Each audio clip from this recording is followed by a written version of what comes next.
The bridging companies of the American forces had laid a pontoon bridge across the Rhine, and all the army crossed into Germany across that bridge.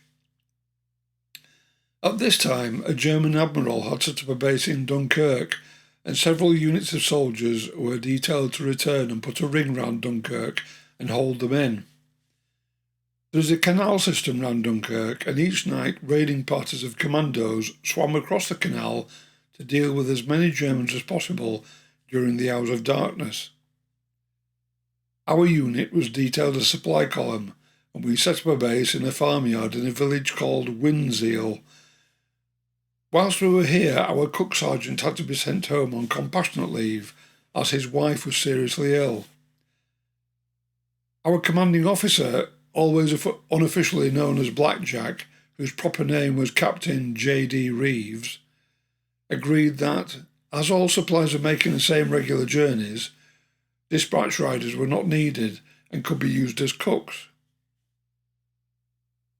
We had a farmyard full of supplies, so the troops were well fed. I wrote home asking Mother how to make custard, and 6 weeks later the reply came back, by which time we were hundreds of miles back into Germany. Whilst at Windseel, I was sent for to be told that Blackjack needed a French interpreter. He had before him the local French priest, who had been caught helping himself to petrol from our dump to fill his little 2CV. Blackjack was most annoyed, and he told me to make it clear to the priest that if he ever did it again, he would have his hands cut off. I did my best with my grammar school French, but I don't think the priest was very impressed. We remained in Windseel some weeks, and I got to know the Demey family, who kept the local estamine, or pub.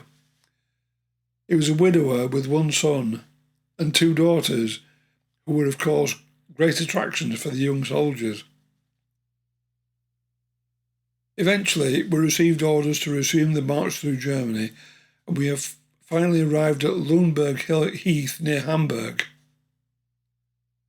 One day we were spread out behind the ridge when the word came along the line that the war in Europe was over, and the peace settlement was about to be signed.